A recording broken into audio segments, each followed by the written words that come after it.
Alhamdulillah, malam ini kita kembali bertemu dalam pengajian kita Majelis Ta'lim Al-Ittihad, dan malam ini merupakan pengajian kita atau diskusi kita yang ke-164 kalinya sejak berdiri pengajian kita ini. Dan bertepatan malam ini merupakan malam Ahad tanggal 25 Jumadil Awal tahun 1434 Hijriah atau bersamaan dengan tanggal 6 April tahun 2013. Yang sama kita hormati dan kita muliakan Tuan Guru kita yang menjadi narasumber malam ini, alhamdulillah telah hadir di tengah-tengah kita. Juga yang sama kita hormati dan kita muliakan pengurus pengajian Majelis Ta'lim Al-Ittihad, orang tua kita, hadirin dan hadirat yang berbahagia. Baiklah, sebagaimana biasanya sebelum pelaksanaan pengajian dilaksanakan, mari sama-sama kita dengarkan pembacaan ayat suci Al-Quran yang malam ini akan dibacakan oleh guru kita dari tetangga yang bernama Samsul Firdaus. Kepada guru kita dipersilakan.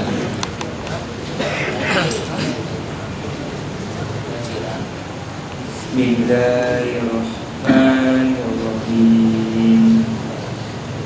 Tabarakalladzi biyadihi mulku wa huwa ala kulli syai'in qadir. Alladzi khalaqal mauta wal hayata liyabluwakum ayyukum ahsanu amala wa huwal azizul ghafur. Alladzi khalaqa sab'a samawati tibaqa ma tara fi khalqir rahmani min tafawut farji'il basara hal tara min futur thumma ji'il basara karatan yanqalib ilaika basara khasiyan wa huwal azir. Walaqad zayyana as-samaa'a ad-dunya bimasabiha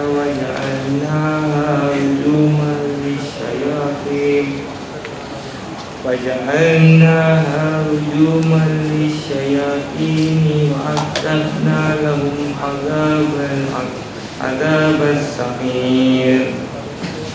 Walilladzina kafaru bi rabbihim adzabu jahannam wa bi'sal masir.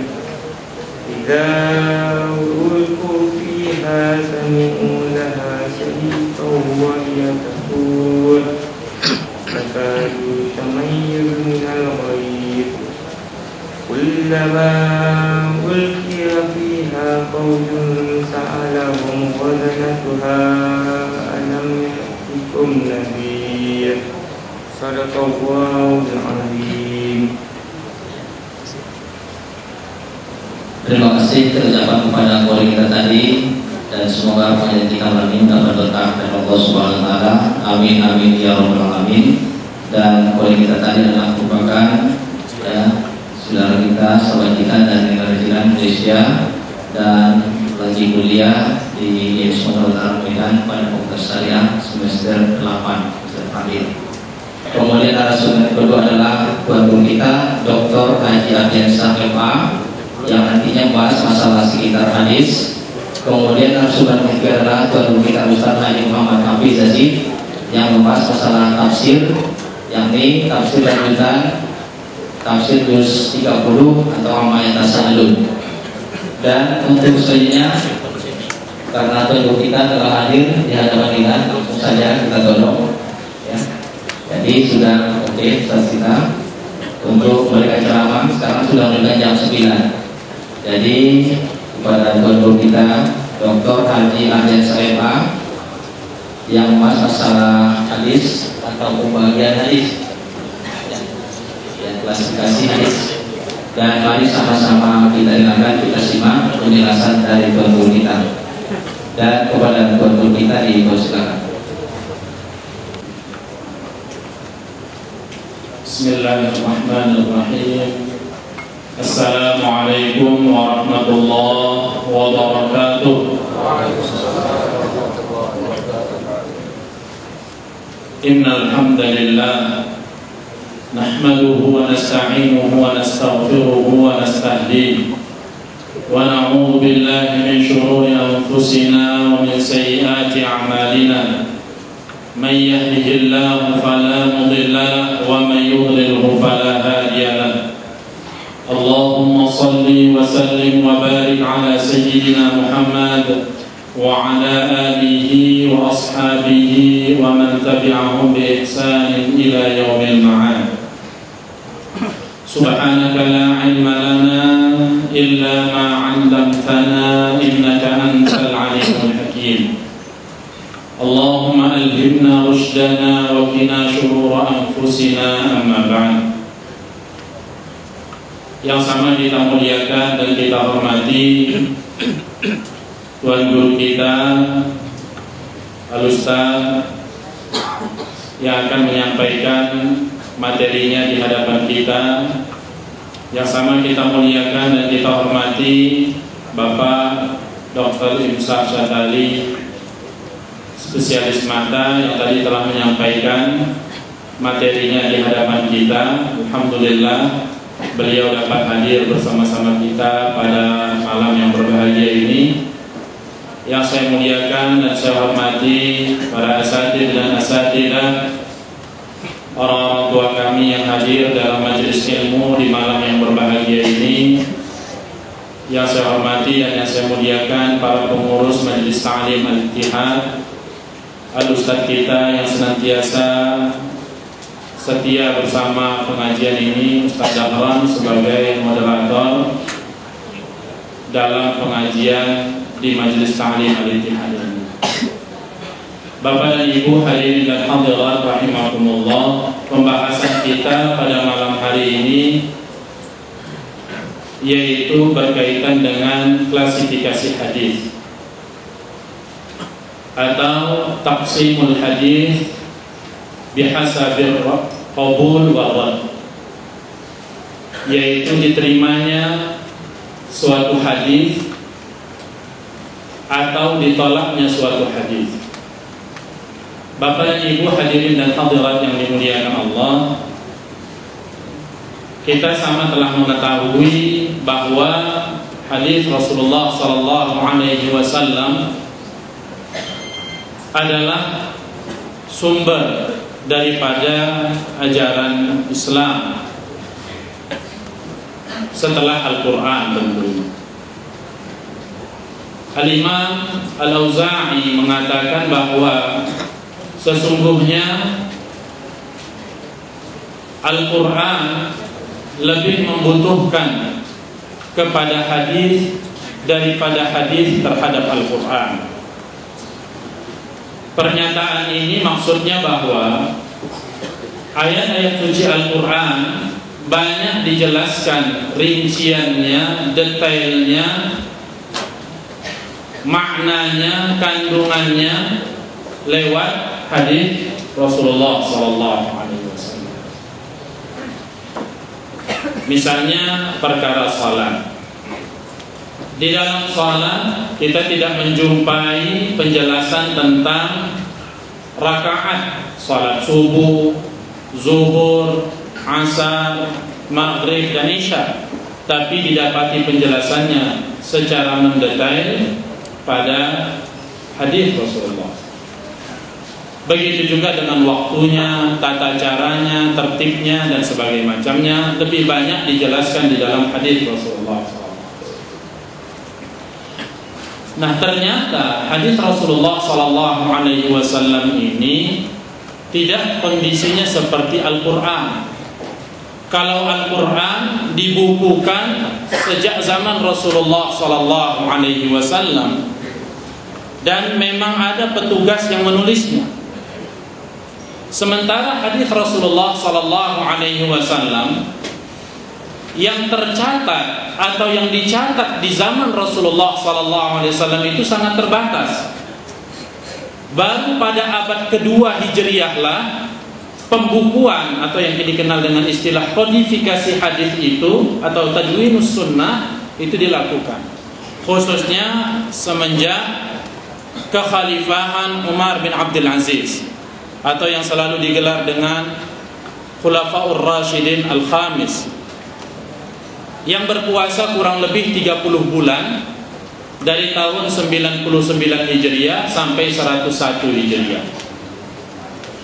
Nah, oleh karena itulah dijumpai di dalam hadis Rasulullah SAW pembagian, artinya klasifikasi, ada yang sahih, ada yang hasan, dan ada yang dhaif.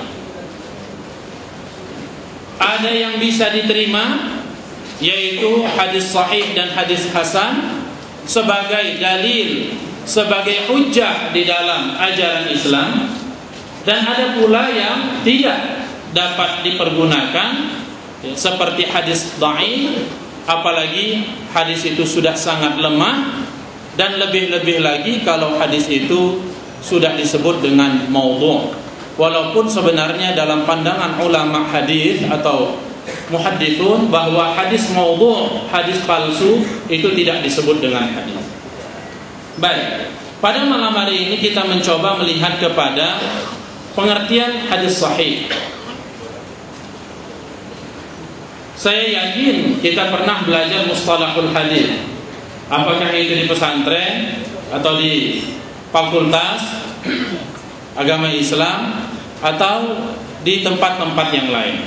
Bahkan di pesantren-pesantren pelajaran mustalahul hadis itu termasuk lengkap diajarkan. Namun tidak ada salahnya kita melihat lebih luas dari pengertian hadis sahih ini. Para ulama menjelaskan tentang definisi hadis sahih sebagaimana yang didefinisikan oleh Al-Imam Al-Hafiz Ibnu Hajar Al-Asqalani. Beliau mengatakan hadisun sahihun huwa mattasala sanaduhu binaqli adli dhabiti am mithlihi ila muntahahu min ghairi syududin wala illah. Artinya adalah hadis yang bersambung sanadnya.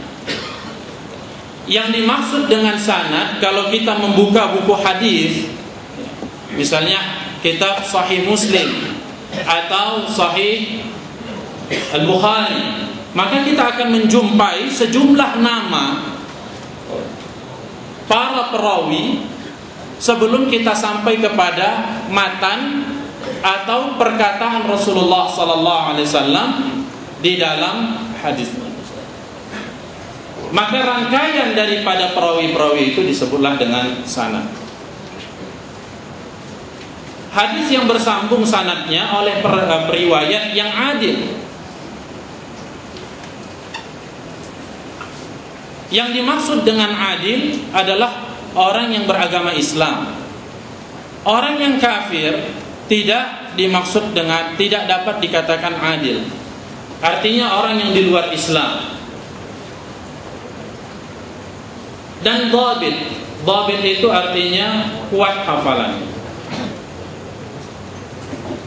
Dari awal sanad hingga akhirnya tidak syudzur, tidak ada kerancuan, dan tidak pula ada illat atau cacat. Nah, kita lihat satu persatu daripada syarat hadis sahih ini. Yang pertama, sanadnya bersambung dari awal hingga akhir. Jadi antara murid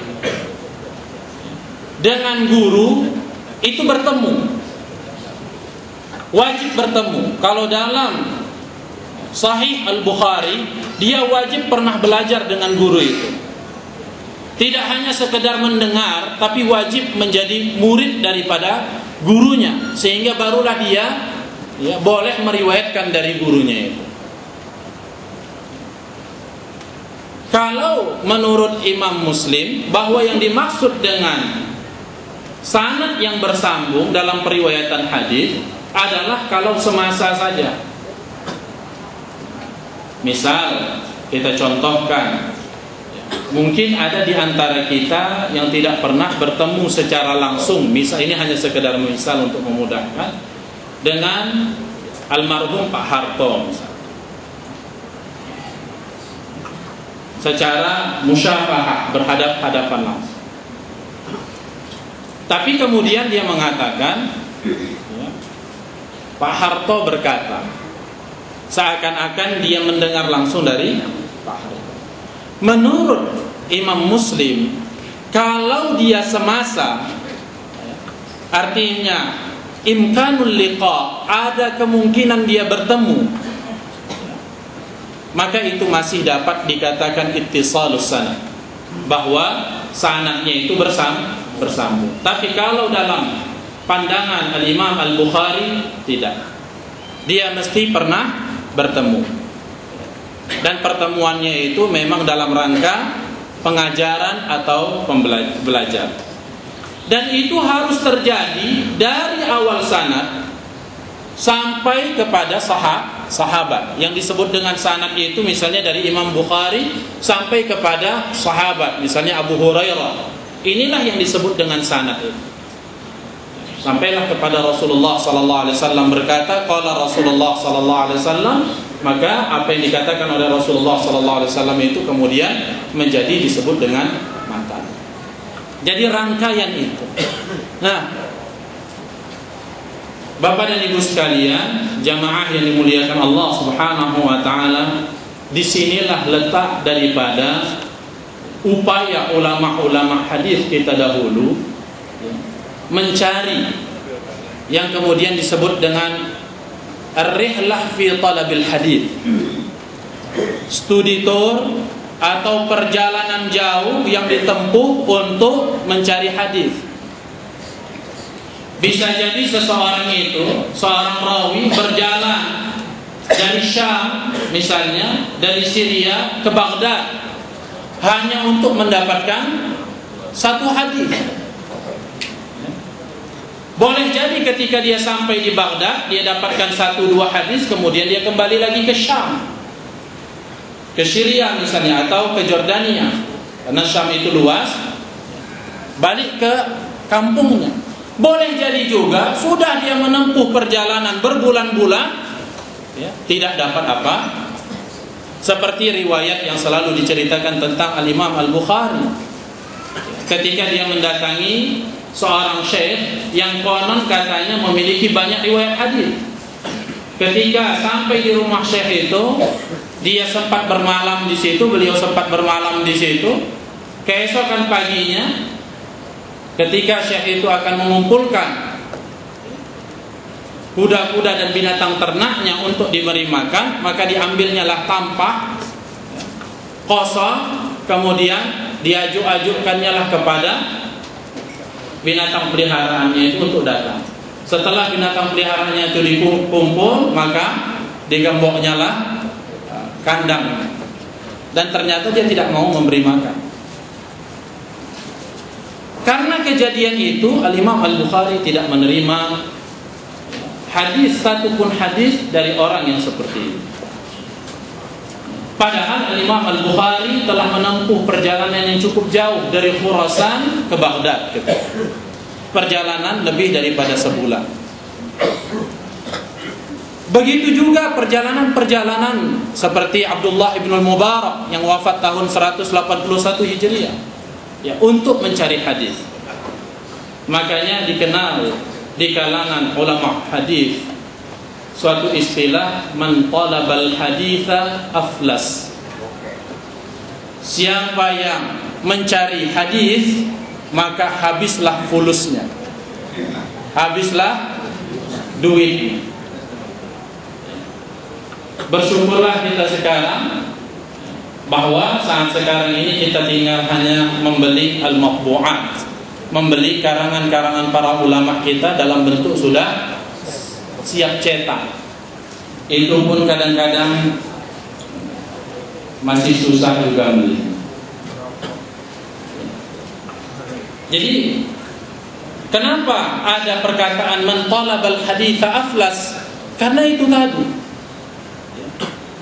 juhud, kesungguhan para ulama hadis ketika itu berrihlah, berpindah dari satu tempat ke satu tempat yang lain mencari hadis Rasulullah sallallahu alaihi wasallam. Dan hal itu disebabkan karena banyak hal. Yang pertama tadi, karena di zaman Rasulullah sallallahu alaihi wasallam belum terbukukan hadis, buku kitab hadis itu belum ada, atau kalaupun ada sifatnya sangat personal, satu sahabat saja yang memilikinya. Yang kedua, karena setelah wafatnya Rasulullah sallallahu alaihi wasallam, ya, Para sahabat menyebar ke berbagai wilayah kekuasaan umat Islam. Ada yang sudah tinggal di Kufah, ada yang tinggal di Basrah, ada yang sudah tinggal di Damaskus, ada yang sudah berpindah ke Yaman dan sebagainya. Sehingga karena tersebarnya para sahabat ini, ketika mengklarifikasi suatu hadis, karena ingin mendapatkan hadis, maka mereka harus menjumpai orangnya masih itu. Dan satu prinsip di dalam perjalanan ulama hadis itu, kalau masih ada orang yang lebih dekat kepada sahabat atau kepada Rasulullah sallallahu alaihi wasallam sanadnya, maka itulah yang mereka kejar. Itulah yang disebut dengan at-talab fil uluwil isnad. Mereka berupaya agar siapa orang yang paling dekat dengan sahabat yang pernah mendengar hadis itu. Kalau masih ada, walaupun jauh, mereka tempuh perjalanan itu. Makanya bisa difahami pada masa lampau itu kenapa para ulama itu tidak menikah. Bisa difahami pada masa lampau itu kenapa para ulama itu hidupnya sangat prihatin. Nanti kita akan lihat bagaimana Al-Imam Al-Bukhari ketika beliau wafat, tidak ada yang mengetahui kapan beliau wafat. Al-Imam Al-Bukhari rahimahullah. Baik. Jadi berbicara, insya Allah nanti satu saat kita akan membicarakan khusus tentang rihlah fi talabil hadis. Kemudian perawi itu bersifat adil, bahwa rawi yang ada di dalam sanad itu dari awal sampai kepada sahabat. Tentu sahabat tidak lagi dibicarakan. Kita sudah berbicara tentang sahabat pada pertemuan yang lalu, tentang adalatus sahabat. Ulama Ahlus Sunnah wal Jamaah semuanya bersepakat bahwa as-sahabatu kulluhum udul. Sahabat itu seluruhnya adil. Tidak ada khilaf di antara mereka, ya, kecuali yang di luar Ahlus Sunnah wal Jamaah seperti Mu'tazilah atau Syiah, Rafidhah dan sebagainya. Nah, perawi itu bersifat adil. Arti adil itu pertama bahwa dia beragama Islam, wajib muslim. Karena kalau kepada Allah saja dia tidak jujur, kepada Allah Subhanahu wa taala saja dia tidak mau menyembah, bagaimana mungkin kepribadiannya dapat dipertanggungjawabkan? Bagaimana mungkin karakter pada pribadinya itu dapat dipercayai kalau kepada Allah saja dia tidak tunduk? Maka kemungkinan besar orang yang seperti itu bukan hanya berdusta kepada Allah, tapi juga akan berdusta kepada manusia. Bukan hanya berdusta kepada manusia, tapi pasti dia sudah berdusta kepada Allah karena kekafiran. Makanya lah orang yang kafir di luar Islam tidak diterima periwayatannya dari Rasulullah SAW. Boleh jadi ada kejadian yang dia alami ketika dia masih kafir bersama dengan Rasulullah SAW, kemudian dia menceritakannya setelah Islam, maka ini diterima. Misalnya katakanlah seorang dari kafir Quraisy, ya, melihat Rasulullah SAW tawaf di Ka'bah 7 kali. Kalau dia meriwayatkan bahwa Rasulullah SAW tawaf di Ka'bah 7 kali ketika dia masih dalam kondisi kafir, maka itu tidak diterima pernyataannya. Tapi kalau kemudian dia masuk Islam, setelah Islam dia mengatakan bahwa Rasulullah SAW tawaf di sekeliling Ka'bah 7 kali, diterima.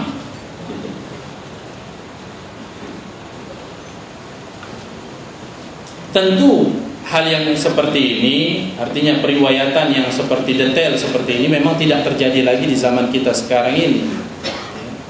Tapi begitulah para ulama dahulu selektifnya dalam melihat tentang sanad. Karena sanad inilah satu-satunya cara kita untuk menseleksi dan untuk memastikan matan itu benar atau tidak. Jalannya dulu yang dilihat. Kalau jalannya ini sudah banyak lika-likunya, banyak cacatnya, banyak kerancuannya, banyak keanehannya, banyak orang-orang yang lemah di dalam riwayatannya, maka bagaimana mungkin matannya bisa kita terima. Di situ logika yang dibangun. Baik. Kemudian yang ketiga, perawinya bersifat dhabit. Dhabit itu artinya hafalan, kuat hafalannya. Sering orang mempertanyakan bagaimana hafalan itu bisa kuat, khususnya orang-orang orientalis. Mereka tidak mempercayai kekuatan hafalan yang terjadi pada masa generasi awal dari Islam, yaitu generasi sahabat misalnya, atau generasi tabi'in, generasi ulama-ulama kita. Tapi alhamdulillah kitab-kitab sejarah kita mencatat itu dengan baik. Salah satu contohnya adalah kecerdasan Al-Imam Al-Bukhari rahimahullah.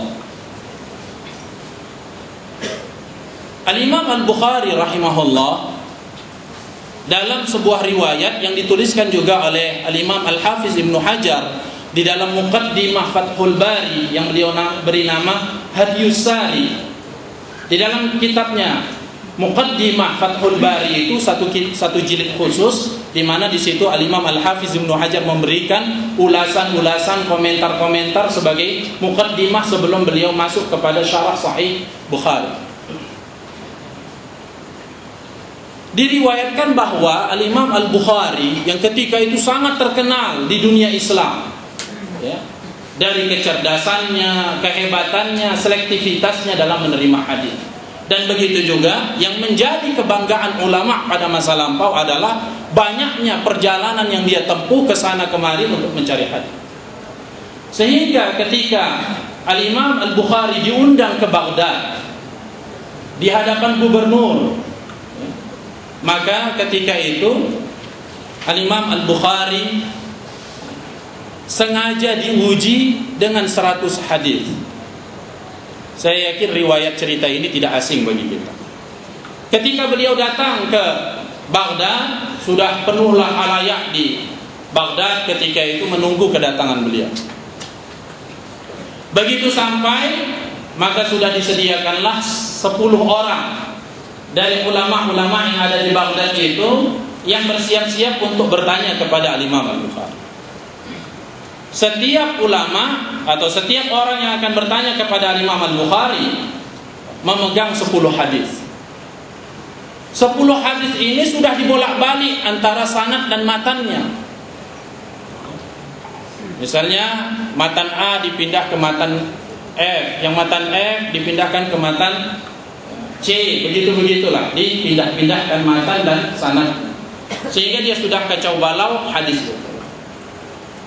Kemudian Al-Imam Al-Bukhari ditanya dengan penanya yang pertama, "Tuan, kami memiliki hadis ini, begini matannya, begini sanadnya, seperti ini matannya. Apa pendapat Tuan?" Maka Al-Imam Al-Bukhari mengatakan, "Aku tidak tahu hadis itu." Baik. Yang kedua, begini sanadnya, begini matannya, terus sampai 10. Selesai yang pertama. 10-10-nya dijawab oleh Al-Imam Al-Bukhari, "Aku tidak mengenal sanad dan matan yang seperti itu." Maka orang-orang yang mendengar ketika itu tidak tahu kalau pertanyaan ini sebenarnya rekayasa. Maka banyaklah orang yang hadir ketika itu. Ini katanya Imam Bukhari hebat hafalannya. Ditanya 10 dia nggak tahu, ini orang hebat mana? Oke, pindah ke orang yang kedua. Tanya juga 10-10-nya dijawab oleh Al-Imam Al-Bukhari, "Saya tidak mengenal sanad yang seperti itu dan matan yang seperti itu." Makin ributlah jamaah yang hadir ketika itu dan sudah mulai riuhlah suasana. Sampailah kepada orang yang ke-10, berarti sudah ada 100 hadis yang dibolak-balikkan sanad dan matannya, sudah dikacau balau. Maka adalah yang protes dari belakang, mungkin yang hadir ini bukan Bukhari yang dikenal, mungkin Bukhari yang tak dari mana. Maka kemudian Al-Imam Al-Bukhari menjawab, "Baiklah, kalau begitu aku akan memberikan apa yang aku ketahui. Adapun penanya yang pertama, yang hadis pertamanya sanadnya seperti ini, seperti ini, seperti ini, seperti ini, dan matannya demikian. Yang aku ketahui yang sahih adalah sanadnya seperti ini, seperti ini, seperti ini, dan matannya demikian. Barulah mulai yang tadi ribut mulai senyap balik, mendengar sampai kepada 10 selesai orang pertama. Begitu juga sampai ke 20, hadis ke-20 selesai orang yang kedua. Mulai kecengang. Sampai kata periwayat itu, kalaupun dijatuhkan ketika itu jarum ke lantai, maka akan kedengaran lah. Karena mulai hening, semua orang mendengarkan penjelasan Al-Imam Al-Bukhari. Jangan dibayangkan ketika itu ada mic, pengeras suara. Jadi bisa dibayangkan betapa khusyuknya orang ketika itu mendengar. Sampailah yang ke-100. Dia sebutkan, adapun Anda yang bertanya dengan matan yang sanad yang seperti ini dan matan seperti ini, aku tidak mengenalnya. Yang aku ketahui sanadnya seperti ini dan matannya demikian. Apa komentar Bapak? Yang kami takjub bukanlah hafalan Al-Imam Al-Bukhari tentang mana yang sahih dari hadis itu. Kalau yang dia katakan ini yang sahih, begini sanadnya, begini matanya, itu tidak aneh. Tapi yang paling menakjubkan, dia menghafal hadis-hadis yang sudah diputar balikkan sebanyak 100 hadis berikut dengan sanad dan matannya hanya dalam sekali mendengar. Kisah ini bukan hanya disaksikan oleh 10-20 orang, tapi jam'un ghafir, jumlah yang sangat banyak. Al-Imam Muslim mengatakan tentang dirinya bahwa aku menghafal 1000 hadis. Artinya berapa? 1 juta hadis. Berikut sanad dan matan.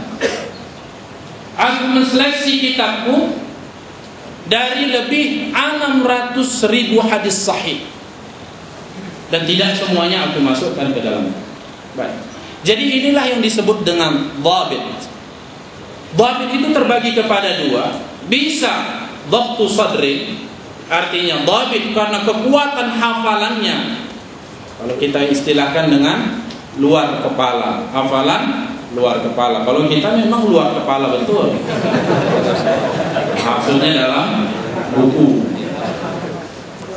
Kalau para ulama dahulu itu memang luar kepala, artinya betul-betul dia hafal. Apa kata Imam Al-Bukhari tentang rawi-rawi yang beliau ambil dari sanadnya dari atas itu? Tidak satupun perawi yang ada di dalam kitabku ini, artinya di dalam kitab Sahih Bukhari, yang aku tidak mengetahui namanya secara lengkap. Aku mengetahui namanya secara lengkap. Aku tahu di mana dia lahir, di mana dia meninggal, kapan dia lahir, kapan dia meninggal, siapa guru dan muridnya. Bayangkan, satu hadis boleh jadi 3 atau 4 rawi. Sementara di dalam kitab Sahih Bukhari itu ada secara berulang-ulang kurang lebih 7.000. Kalau dalam satu sanad kita katakan saja 3 orang, maka di situ ada 7.000 sanad. Katakanlah 5.000 sanad. 5 kali 3 berarti ada 15.000 orang. Dan 15.000 orang itu berikut dengan bin-binnya. Muhammad bin Abdullah bin Muhammad.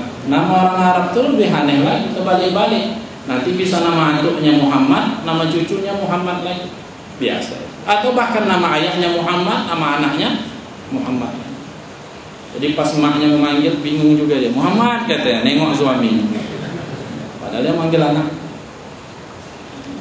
Ya, jadi dhabtu sadrin, ada hafalan dan ada dhabtu kitabin. Artinya kekuatan dan kebenaran dia dalam mencatat, ya, catatan. Baik. Kemudian tidak ditemukan syudzuz. Syudzuz ini adalah mukhalafatul thiqah liman awthaq minhu.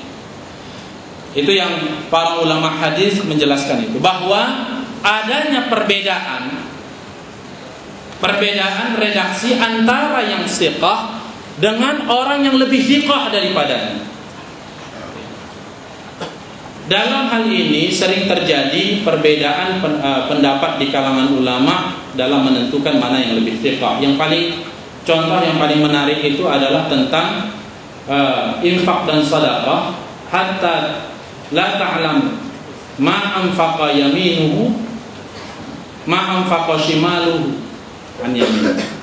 Sampai-sampai tidak diketahui apa yang diinfakkan tangan kanannya oleh tangan kiri. Tapi ada juga riwayat dalam Imam Muslim, sampai-sampai tidak diketahui apa yang diinfakkan tangan kirinya oleh tangan kanan. Tangan kanannya tidak mengetahui apa yang diinfakkan oleh tangan kiri. Dalam Sahih Bukhari yang berinfak tangan kanan. Kalau dalam Sahih Muslim yang berinfak tangan kiri. Karena dua-duanya kitab sahih, para ulama mencoba mencari solusinya. Nah, ini bisa juga disebut dengan syadz, mukhalafatul thiqah liman awthaq minhu.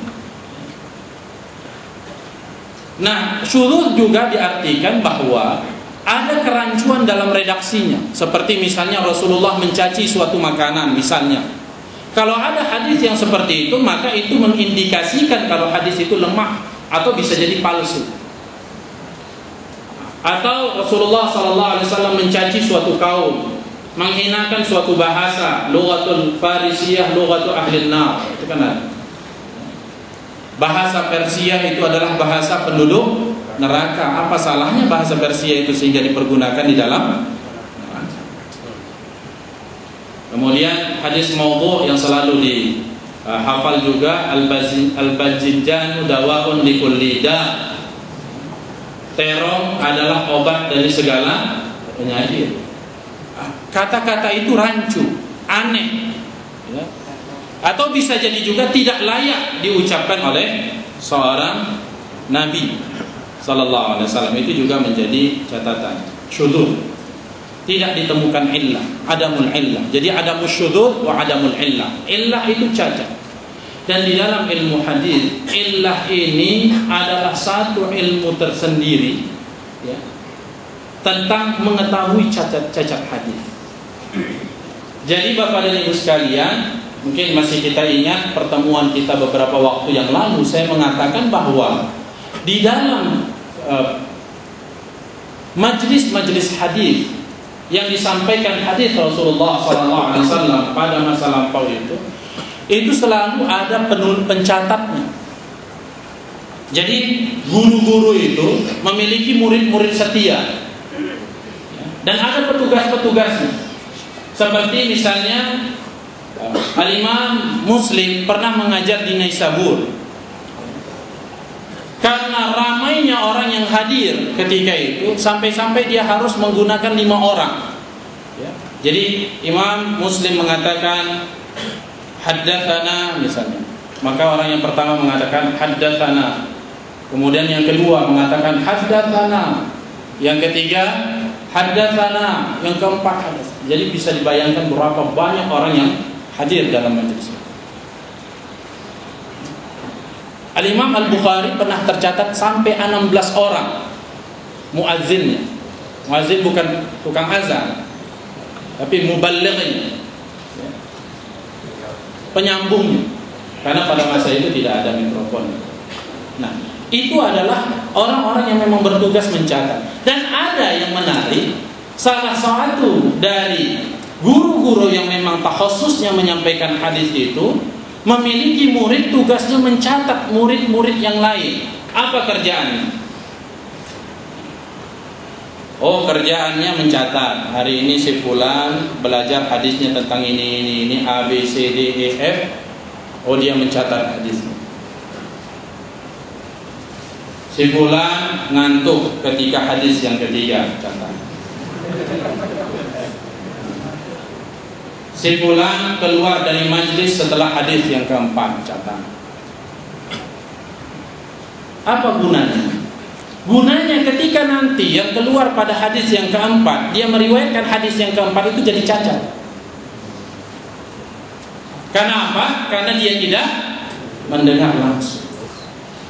Atau yang ngantuk tadi. Tak dapatnya hadis itu. Lihat catatannya. Pada hari itu, pada jam pelajaran itu atau dalam jam penyampaian itu ngantuk. Dan catatan yang seperti itu, itulah yang dipergunakan oleh ulama-ulama jarh wa ta'dil untuk mengatakan si fulan ini orangnya lemah. Makanya ada istilah, kalau dia meriwayatkan dari Sufyan Ats-Tsauri lemah, atau kalau dia meriwayatkan dari Yahya bin Ma'in lemah. Kenapa? Karena kondisi-kondisi yang seperti itu. Boleh jadi kalau dia meriwayatkan dari syekhnya yang lain atau dari gurunya yang lain, dia kuat.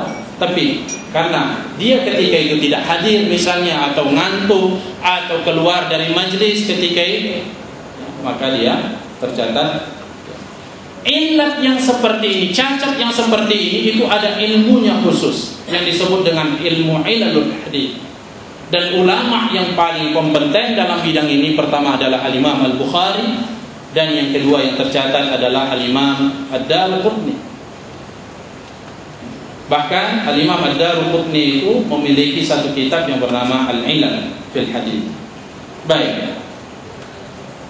Sumber hadis sahih, ketika kita berbicara tentang hadis sahih, maka sumbernya ada pada Sahih Al-Bukhari dan Sahih Muslim. Dan para ulama dari masa lampau, dari masa lalu hingga saat ini sepakat, satu kata maksudnya, itu salah tulisannya, bahwa hadis-hadis dalam kedua kitab tersebut seluruhnya berstatus sahih.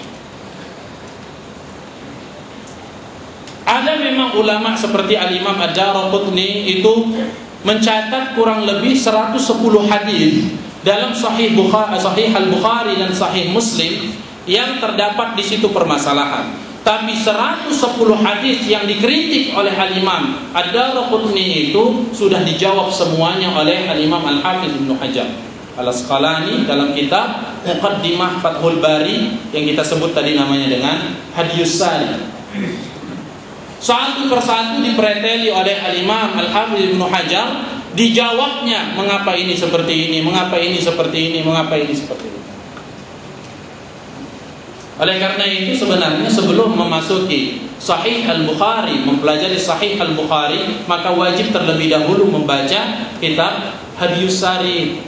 Karena disitulah bagaimana kemudian Al-Imam Al-Hafiz Ibnu Hajar menjelaskan langkah-langkah Al-Imam Al-Bukhari dalam menulis kitabnya, dan bagaimana susunannya, dan bagaimana pula isyarat-isyarat yang dimaksud oleh Al-Imam Al-Bukhari. Karena perlu dicatat bahwa Al-Imam Al-Bukhari itu bukan hanya sekadar muhaddits, tapi beliau faqih.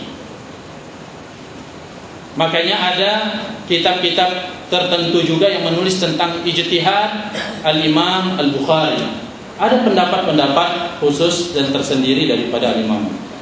Nah, seluruh ulama sepakat untuk menerima sahihain. Makanya ada istilah muttafaqun alaih, rawahu syaikhain, ya, menerima hadis ini. Hanya orang-orang yang aneh sajalah yang kemudian mempertanyakan, ya, kedua hadis ini, kedua kitab sahih. Artinya ketika kita jumpai hadis dan memang itu terdapat dalam Sahih Al-Bukhari dan Sahih Muslim, maka 'alal 'ain war ra's, maka kemudian langsung kita terima. Tidak perlu dicek-cek lagi. Emang yang ngecek itu siapa rupanya? Apa lebih hebat daripada Al-Imam Al-Bukhari?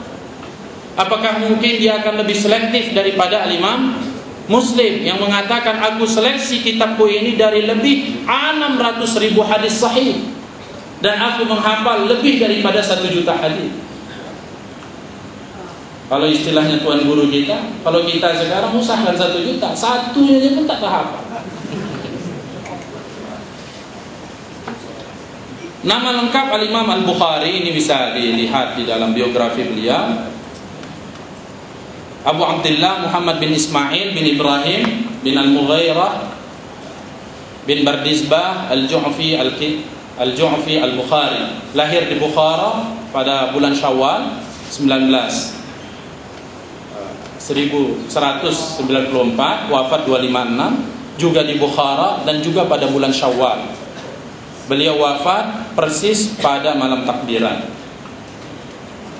Nama kitabnya selalu dikenal dengan Sahih Al-Bukhari, lebih dikenal dengan itu. Tapi nama lengkapnya adalah Al-Jami' Al-Musnad As-Sahih. Menurut riwayat Al-Imam An-Nawawi, namanya yang benar itu yang seperti ini. Al-Musnadnya yang pertama. Kalau menurut Al-Imam Al-Hafiz Ibnu Hajar, Al-Musnadnya yang ketiga. Al-Jami' As-Sahih Al-Musnad, itu menurut Al-Imam Al-Hafiz Ibnu Hajar. Kalau menurut Al-Imam An-Nawawi, ya, adalah Al-Jami' Al-Musnad As-Sahih. Ada satu catatan yang menarik di sini.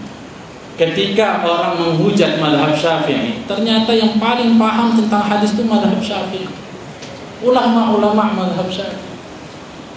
Al-Hafiz Ibnu Hajar Syafi'i, Al-Imam An-Nawawi Syafi'i, Ibnu Katsir Syafi'i. Tapi ada buku aneh, Imam Syafi'i menggugat Syafi'i. Ini aneh. Judulnya aja pun aneh. Masa orang yang lebih mati duluan menggugat orang yang mati belakangan? Memang suka yang aneh-aneh. Makanya betul lah apa yang dikatakan almarhum Kiai Haji Zaidul M. Zaid, kalau mau terkenal kencingi sumur Zam-Zam. Terkenal. Penyakit ini penyakit. Jadi amat sangat tidak benar kalau kemudian dikatakan bahwa mazhab Syafi'i itu banyak bertentangan dengan hadis. Dari mana? Imam Syafi'i Nasirus Sunnah. Siapa bilang Imam Syafi'i nggak punya kitab hadis? Ada kitab hadis, tapi tidak sepopuler memang dengan kitab-kitab hadis yang lain. Al-Imam Syafi'i meriwayatkan kitab Al-Muwatta Imam Malik. Dan Imam Syafi'i lah yang mengatakan bahwa kitab yang paling sahih setelah Al-Quran adalah Muwatta Imam Malik. Karena pada masa itu belum lagi dikenal Sahih Al-Bukhari. Karena Imam Syafi'i wafat 204, Imam Al-Bukhari wafat 256. Baik. Kemudian dikatakan oleh Al-Imam Al-Bukhari, nama kitabnya ini Al-Jami', artinya yang mengumpulkan, Al-Musnad artinya bersanad, As-Sahih. Jadi Al-Imam Al-Bukhari menjamin bahwa kitabnya itu kitab sahih. Al-Mukhtasar, yang merupakan ringkasan. Jadi artinya bahwa Imam Al-Bukhari sendiri mengatakan bahwa tidak semua hadis sahih itu di dalam kitabku ini. Tapi menurutku inilah yang hadis yang paling sahih fil bab. Dalam bab masalah air misalnya, maka inilah hadis yang paling sahih. Menurut penelitian dan pengujian yang telah dilakukan oleh al-imam. Selain daripada itu, kata para ulama kita menjelaskan tentang kata al-mukhtasar itu menunjukkan ketawaduan mereka terhadap ilmu. Artinya apa? Dia tidak ingin mengatakan bahwa bukuku ini mencakup semuanya, meliputi semuanya. Banyak orang yang seperti itu sekarang. Kalau mau bicara tentang itu, bacalah buku ini paling lengkap. Nah, ini kerjaan orang sekarang.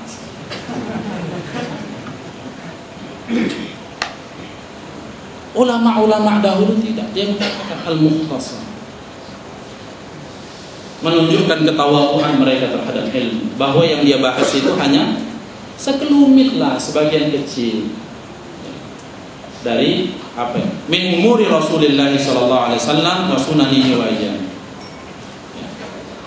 Kalau kita lihat pujian-pujian ulama terhadap Al-Imam Al-Bukhari, maka catatan sejarah memenuhi pujian-pujian terhadap Al-Imam Al-Bukhari. Tapi yang menarik apa yang dikatakan oleh Al-Imam Muslim Ibn Al-Hajjaj Ibn Muslim Al-Qushairi An-Naisaburi atau An-Nisaburi. Biarkan saya mencium kedua kakimu, wahai guru para guru, pemimpin para ahli hadis dan dokter penyakit hadis. Ini perkataan Muslim Ibn Hajjaj kepada gurunya Al-Imam Al-Bukhari. Karena Muslim Ibn Hajjaj langsung menerima dari Al-Imam Al-Bukhari. Tapi memang kalau dibaca, kenapa Al-Imam Muslim tidak mengeluarkan satu hadis pun di dalam sahihnya dari riwayat Al-Imam Al-Bukhari? Memang di situ terjadi slack. Di akhir hayat beliau terjadi fitnah terhadap Al-Imam Al-Bukhari tentang apakah Al-Quran itu makhluk atau tidak. Dan banyak ulama-ulama yang gara-gara itu terfitnah ya, dan sampai-sampai Al-Imam Al-Bukhari ketika itu diusir dari Nisabur gara-gara itu, dan beliau merasa aman-aman saja, dia kemudian kembali ke Bukhara dan mengajar di Bukhara. Dan ternyata murid-murid yang tadi belajar di Nisabur pindah semuanya ke Bukhara. Akhirnya di Nisabur itu kosong, orang tidak belajar hadis tapi pindah ke Bukhara. At-Tirmidzi mengatakan, Al-Imam At-Tirmidzi, saya tidak pernah melihat orang yang dalam hal illatul hadis dan rijal, dua ilmu yang sangat mendalam dalam ilmu hadis, lebih mengerti daripada Al-Imam Al-Bukhari. Nah, yang ingin juga kita lihat bagaimana Al-Imam Al-Bukhari termotivasi ketika menulis hadis. Paling tidak ada dua hal. Yang pertama, secara singkat disampaikan bahwa Al-Imam Al-Bukhari melihat banyak sekali hadis-hadis sahih yang tidak terbukukan atau yang tidak tercatat dan tidak terkodifikasi dengan baik, tertadwin dengan baik. Tapi banyak tersebar di masa itu hadis-hadis yang maudhu', hadis-hadis yang palsu, yang sangat lemah. Tapi itu diyakini karena apa? Karena ada bukunya. Maka terdoronglah Al-Imam Al-Bukhari untuk membuat buku sendiri. Namun selain daripada itu adalah yang mendorong Al-Imam Al-Bukhari untuk menulis kitab sahihnya itu adalah mimpi beliau. Jadi pada satu malam katanya, ra'aitun Nabiy sallallahu alaihi wasallam wa ka'annani waqifun baina yadayhi. Aku melihat Rasulullah sallallahu alaihi wasallam dalam mimpiku, seakan-akan aku berada di antara artinya di hadapannya, baina yadayhi, di antara kedua tangannya, artinya berhadapan.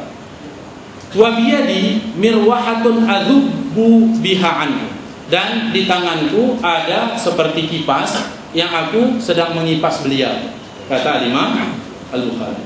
Fasa'altu ba'dal muhabbirin, dan aku menanya kepada orang-orang yang memberikan takbiran mimpi.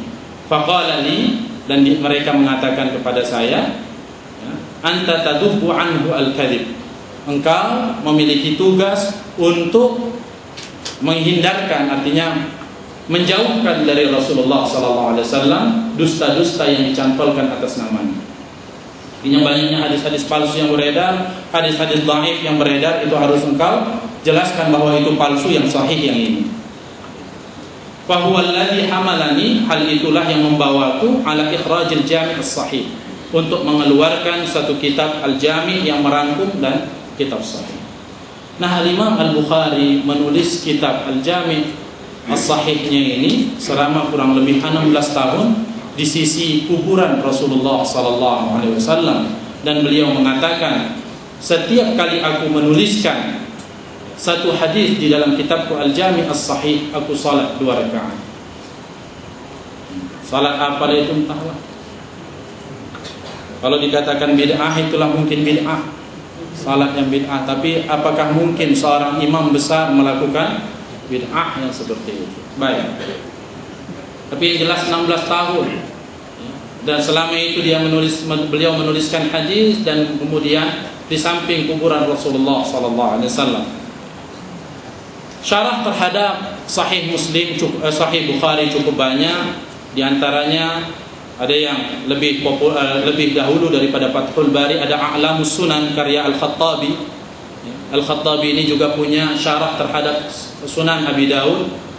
Abu Sulaiman Muhammad bin Muhammad Al-Busti, wafat 388 Hijriah. Kemudian ada lagi Al-Kawakib Ad-Darari, karangan ulama terkenal dari daerah Persia, Al-Kirmani, Syamsuddin Muhammad bin Yusuf, 786 Hijriah. Dan yang paling populer syarah terhadap Sahih Al-Bukhari itu adalah Fathul Bari, karangan Al-Imam Al-Hafiz Ibnu Hajar Al-Asqalani Asy-Syafi'i, wafat 852 Hijriah. Dan Al-Imam Asy-Syaukani mengatakan la hijrata ba'dal fath, tidak ada lagi perpindahan atau hijrah setelah adanya Fathah. Beliau menggunakan istilah itu untuk Fathul Bari. Artinya setelah ditulisnya Fathul Bari, maka tidak perlu ada buku-buku yang lain. Cukuplah penjelasan tentang Sahih Bukhari itu diwakili oleh Fathul Bari. Walaupun setelahnya ada ulama-ulama yang menulis dan mensyarahkan Sahih Al-Bukhari. Di antaranya Umdatul Qari karangan Al-Aini, ada Irsadus Sari, Al-Qastallani, dan ada Faidul Bari karangan Muhammad Anwar Al-Kashmiri Al-Hanafi. Jadi ini adalah karangan-karangan yang begitu banyak. Dan Sahih Muslim ini juga merupakan rujukan utama dari kitab-kitab sahih. Al-Imam Muslim adalah murid langsung daripada Al-Imam Al-Bukhari. Beliau memiliki nama kitab Sahih Muslim, itu lebih dikenal dengan Sahih Muslim. Nama lengkapnya adalah Al-Musnad As-Sahih. Itu yang disebutkan oleh Ibnu Salah di dalam kitabnya Muqaddimah. Ahmad bin Salamah berkata, aku menulis bersama Muslim, artinya bersama Imam Muslim. Ahmad bin Salamah ini adalah muridnya, untuk menyusun kitab sahihnya, artinya Sahih Muslim, selama 15 tahun. Kitab itu berisi 12.000 buah hadis dengan pengulangan dan sekitar 4.000 tanpa pengulangan. Dan Sahih Muslim ini juga banyak syarah-syarahnya, banyak penjelasan-penjelasan terhadap Sahih Muslim itu. Di antara yang paling terkenal adalah tentunya Al-Minhaj fi Syarhi Sahih Muslim Ibnu Al-Hajjaj karangan Al-Imam An-Nawawi yang di nomor 3 ini. Sebelum beliau ada juga syarah Sahih Muslim yang bernama Al-Mufhim fi Syarhi Muslim karangan Abdul Ghafir bin Ismail Al-Farisi. Kemudian Al-Muallim fi Syarhi Sahih Muslim karangan Abu Abdullah Muhammad bin Ali Al-Maziri Al-Maliki. Kemudian ada Al-Kawakib Al-Wahhaj wa Ar-Rawdah Al-Bahaj karangan Muhammad Al-Amin bin Abdullah Al-Urammi Al-Alawi Al-Harari Al-Syafi'i. Ini adalah buku yang paling belakangan dan dicetak di akhir-akhir ini, dan kitabnya cukup besar oleh ulama yang belakangan ini. Wallahu ta'ala a'lam. Itulah mungkin yang dapat saya sampaikan. Kesimpulannya adalah bahwa ketika kita ingin mencari hadis-hadis yang sahih, baik itu dalam perkara ibadah, hukum, muamalah, syariat, akidah dan sebagainya, maka merujuklah kepada kedua kitab ini, yaitu kitab Sahih Al-Bukhari dan Sahih Muslim. Ada juga pendapat yang memasukkan kitab Al-Muwatta Imam Malik. Wallahu ta'ala a'lam. Itulah yang dapat saya sampaikan. Mudah-mudahan nanti kita kembangkan dalam tanya jawab, dan saya kembalikan kepada Ustaz.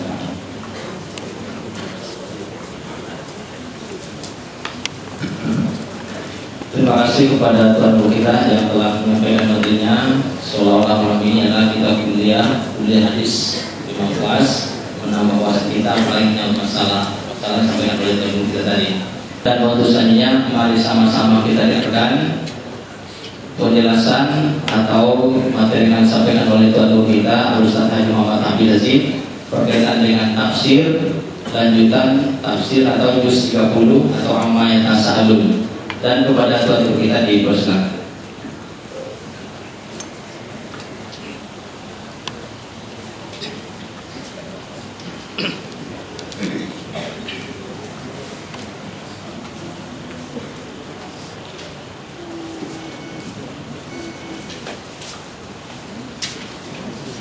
Assalamualaikum warahmatullahi wabarakatuh.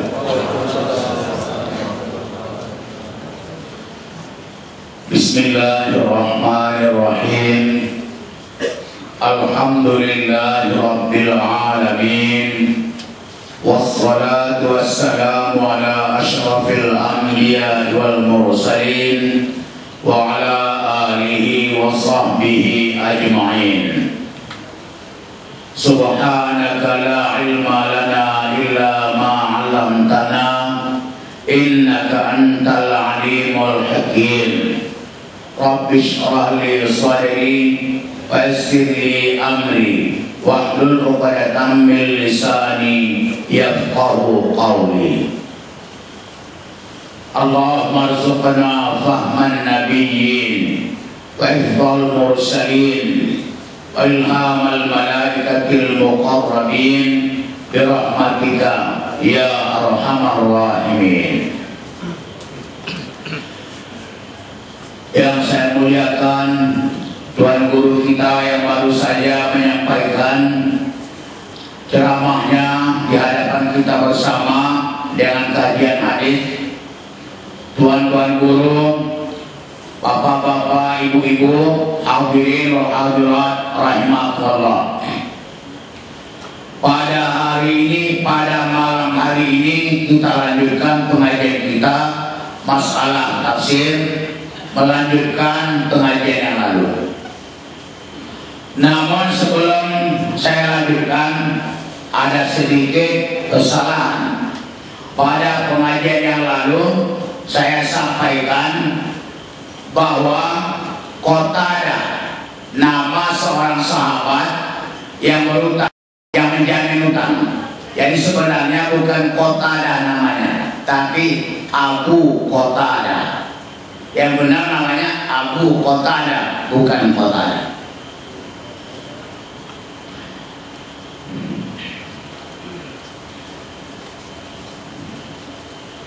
A'udzu billahi minasyaitonir rajim. Bismillahirrahmanirrahim.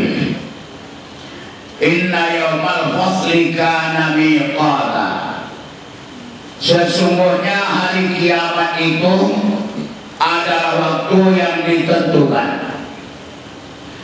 Dunia ini akan kiamat. Bukan hanya orang yang beriman saja yang percaya, orang kafir pun percaya. Dan beriman pada hari kiamat itu termasuk rukun iman.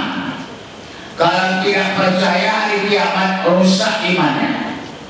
Dia dikatakan tidak beriman. Dan waktunya sudah ditentukan.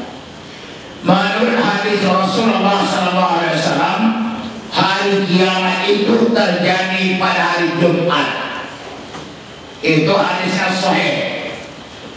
Dalam hadis yang lain dikatakan hari Jumat itu, hari kiamat itu terjadi pada 10 Asyura. Itu hadis yang baik. Jadi kalau begitu, kalau tiba hari Jumat, hati-hati. Mungkin hari kiamat. Dan hari kiamat itu dekat. Kenapa dekat? Kullu atin qaribah. Setiap yang akan datang itu dekat. Sedetik masa berlalu, 1 juta tahun masa akan datang. Lebih dekat masa akan datang. Sedetik masa lalu tak bisa dikejar lagi. Jadi hari kiamat ini pasti akan terjadi. Wajib kita imani.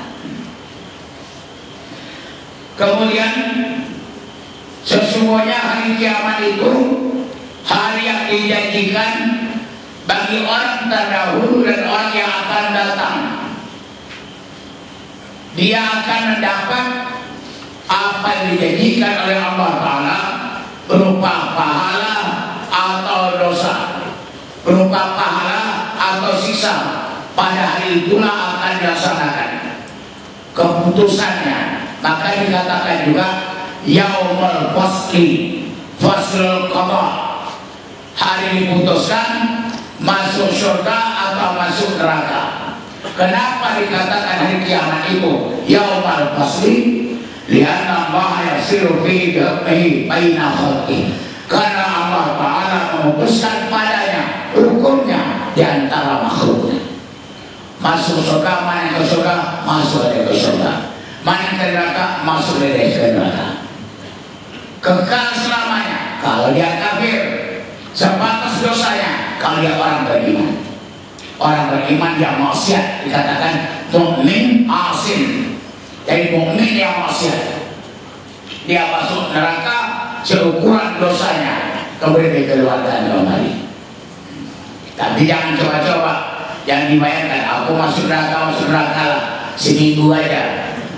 Bukan enak itu, seminggu itu 7.000 tahun. Kan bisa nanti mimma tahun. Satu hari di dunia ini selama 1.000 tahun. Jadi kalau 3 hari masuk neraka 3.000 tahun. Bukan enak itu. Kalau bisa kita mengharap kepada Allah Subhanahu wa Ta'ala, sesaat berjalan kita masuk neraka. Tak tahan kita itu. Tapi ada juga orang gila mengatakan biar kita masuk neraka duluan, biar berjumpa dengan bintang-bintang film. Apa pula itu?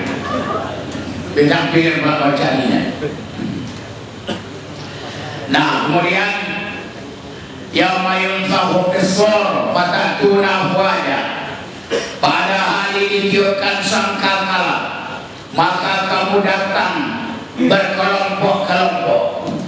Nah, di sini katakan sesungguhnya pada hari kiamat itu dialah hari yang ditiupkan oleh malaikat Israfil sangkakala, maka datanglah makhluk dari kubur mereka zamara, jamaat, berkelompok-kelompok. Ini pada tiupan sangkakala yang kedua. Tiup sangkakala yang pertama hancur alam ini, hancur. Al-Qari'ah wal-Qari'ah, wa ma adraka mal-Qari'ah, yauma yakunun nasu kal farashil mabthus wa takunul jibal kal aynil manfush. Itu hari kiamat itu. Qari'ah itu kan artinya mengetuk hati.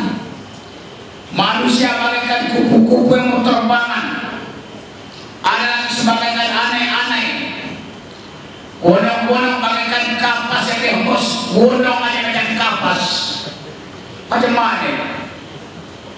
Gunung aja macam kapas. Manusia hancur semuanya, dunia ini hancur semuanya.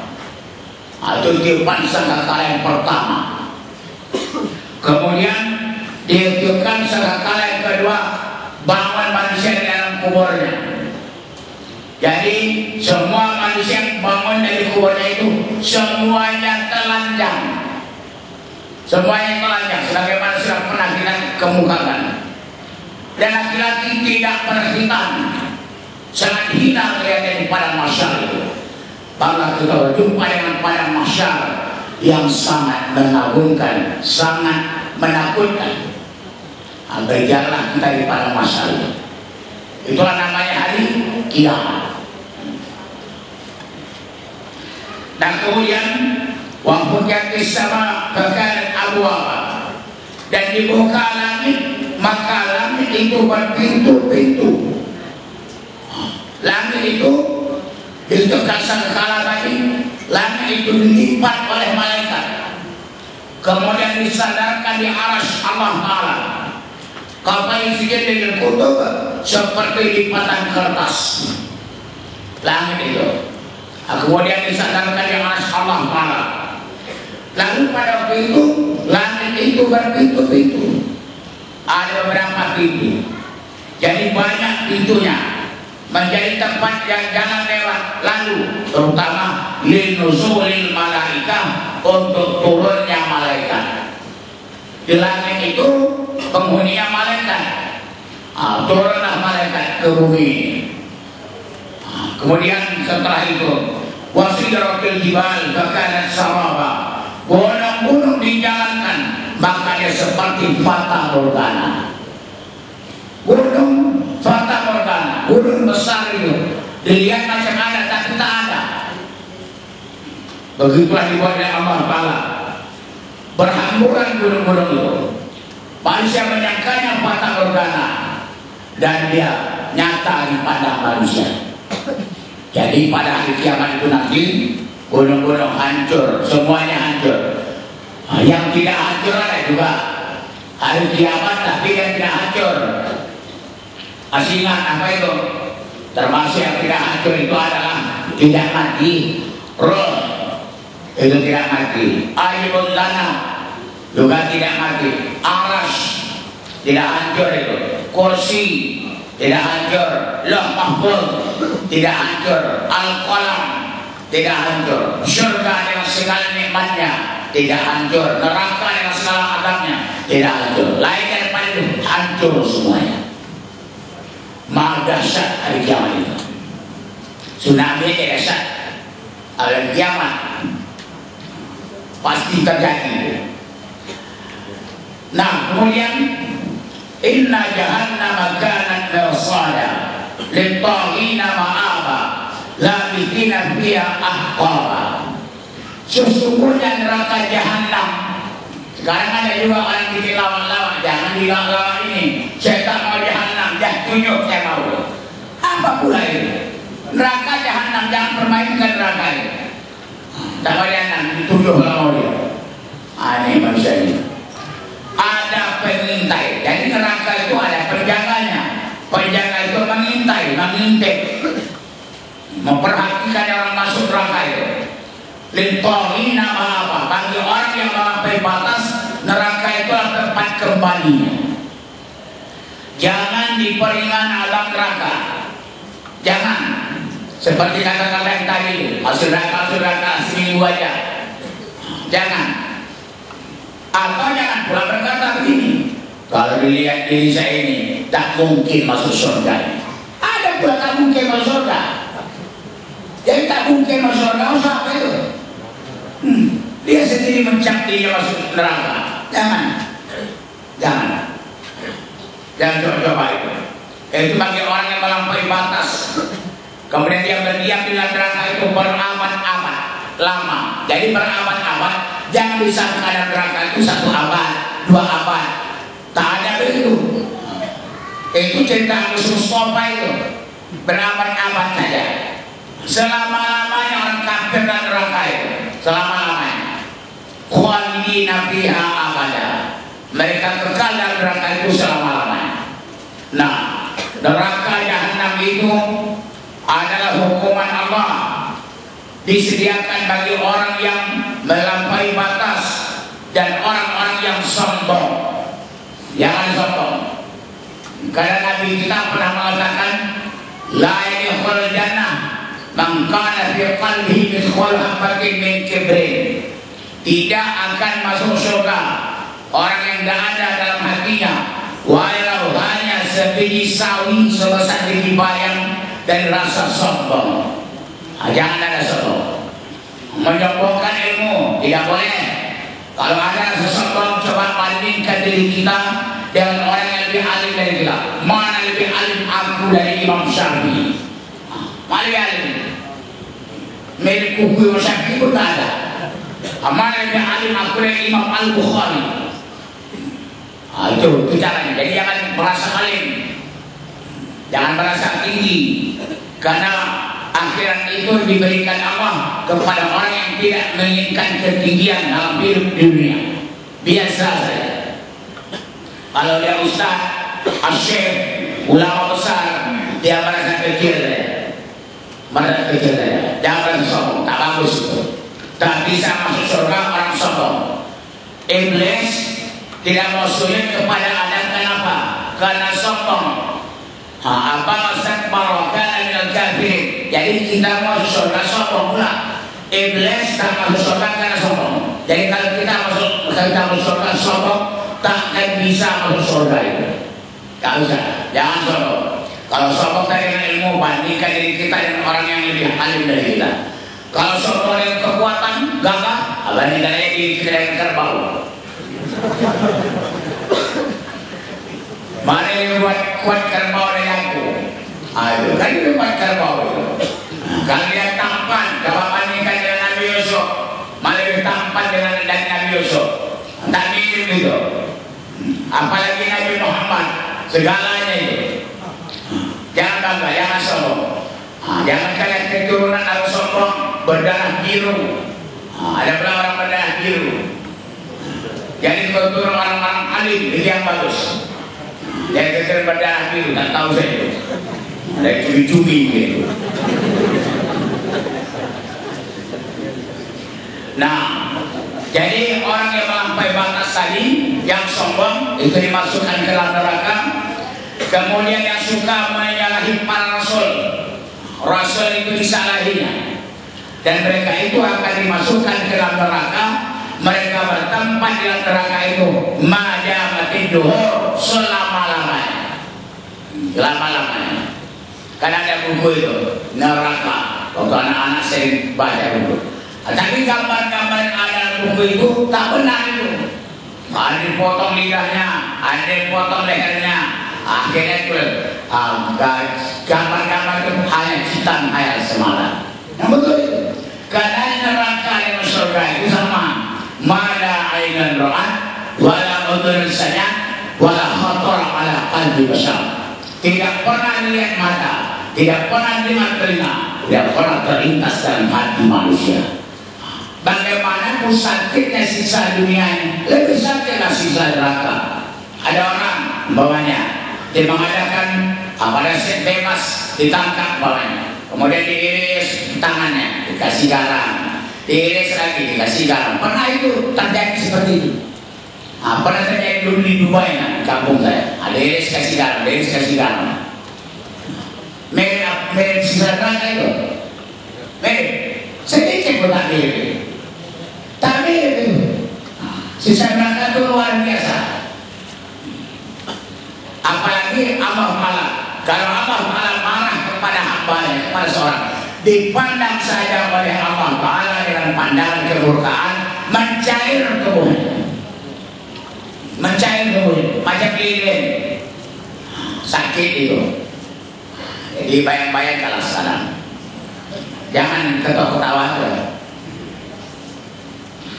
Nah, kemudian wal ayatu dalilun ala anna jahannam kanat makhluqah. Ayat ini sebagai dalil bahwasanya neraka jahanam adalah makhluqah. Jadi sama.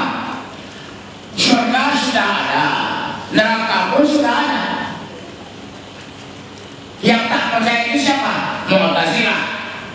Kata Mu'tazilah surga belum ada, neraka belum ada. Tak betul itu. Jadi ini mengatakan inna jahannam kanat marsada. Neraka pun ada, surga juga ada. Itu keyakinan Ahlus Sunnah wal Jamaah. Surga sudah ada, neraka pun sudah ada. Yang menjaga surga malaikat, yang menjaga neraka juga malaikat. Terutama malaikat Ridwan, penjaga surga. Malaikat Malik, penjaga neraka. Malaikat Malik itu sejak diciptakan oleh Allah Ta'ala, jangankan ketawa, senyum pun dia tak pernah. Bayangkan itu orang tak pernah senyum. Itu malaikat Malik itu. Ngerilah, takut juga. Nah, kemudian jadi neraka sudah ada, surga pun sudah ada. La yadhuquna fiha bardan wala syaraba.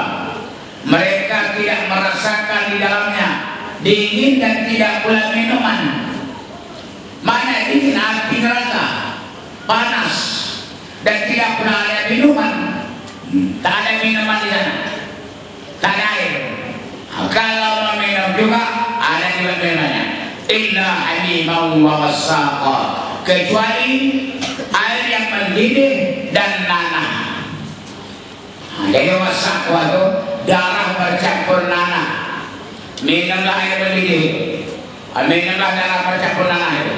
Jazaa wifaqa, sebagai balasan yang setimpal. Dosa-dosa yang dibuat dihukum dengan neraka, disiksa dengan neraka itu, dapat balasan setimpal. Kemudian mereka tidak merasakan di dalam neraka jahanam itu kedinginan yang beri manfaat dari panasnya.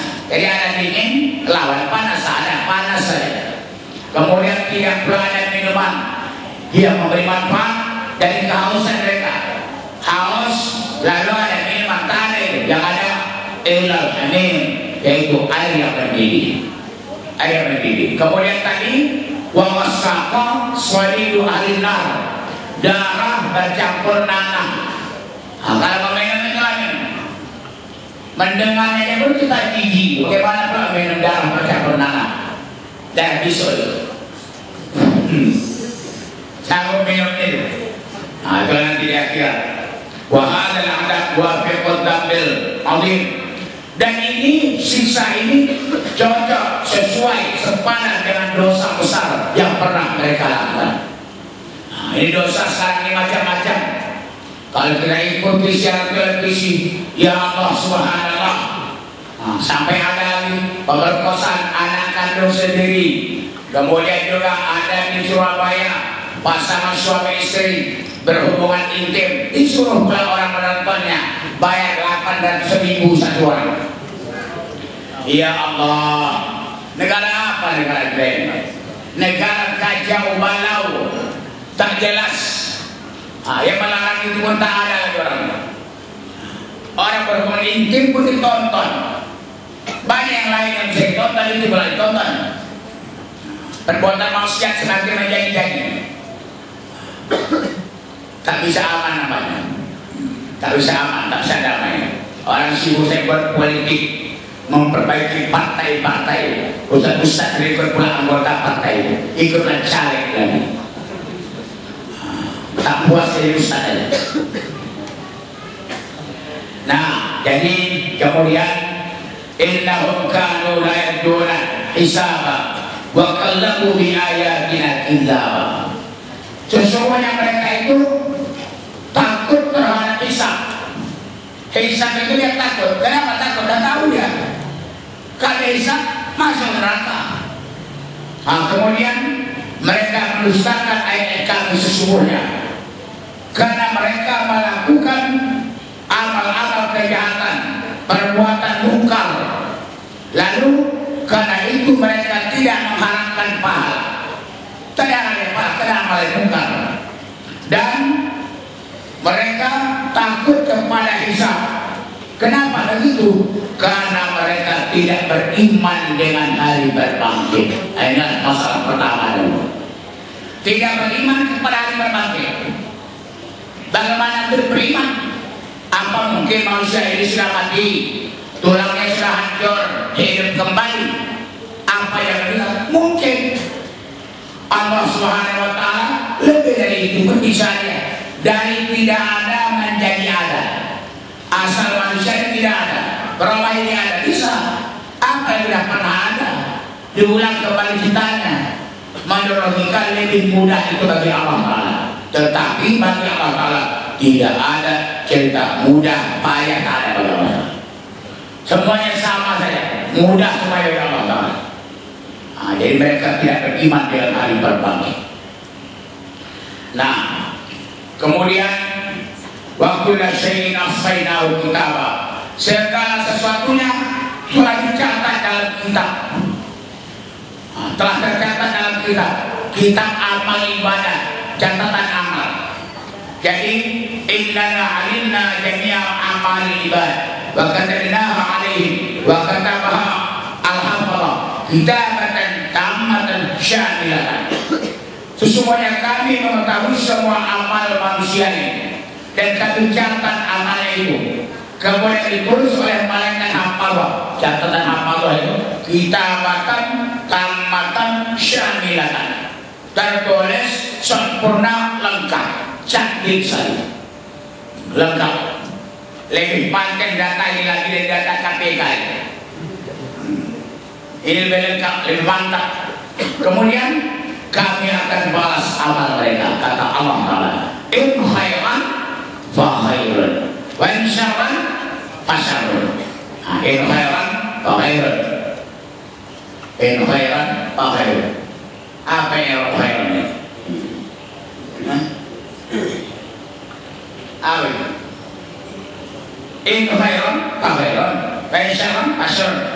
Asalnya in kana a'maluhum khairan fajalahum khairun wa in kana amal lahum syarran fajalahum syarrun.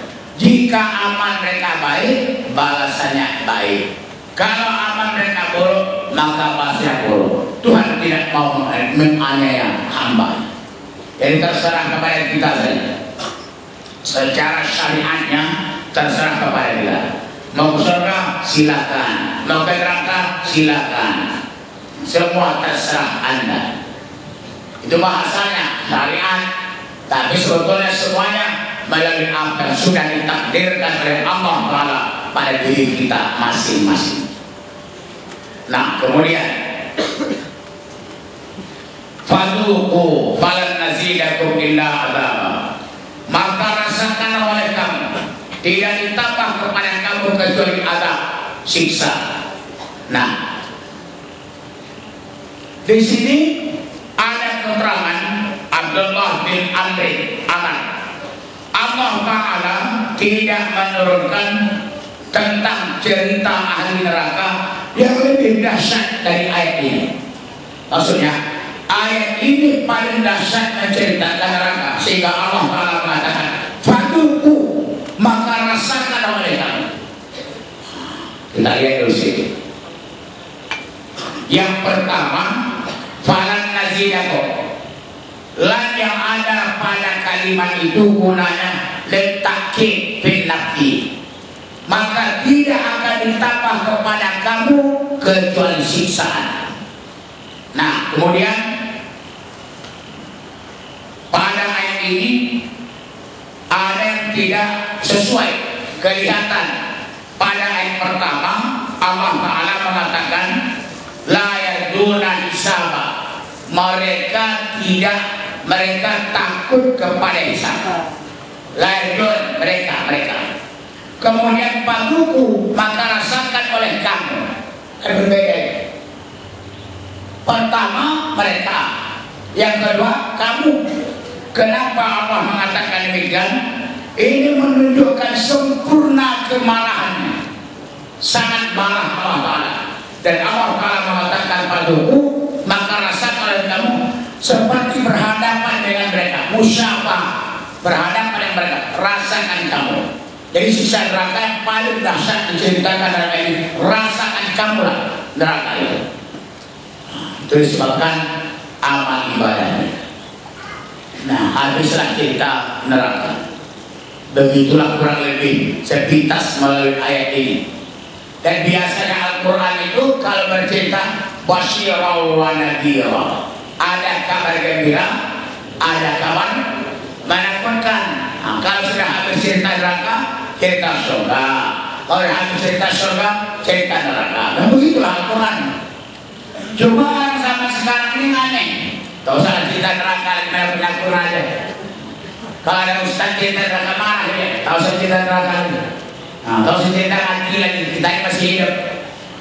Padahal itu yang diceritakan itu. Kematian itu. Karena kita masih hidup. Kalau ada mati bagaimana? Ceritakan mati.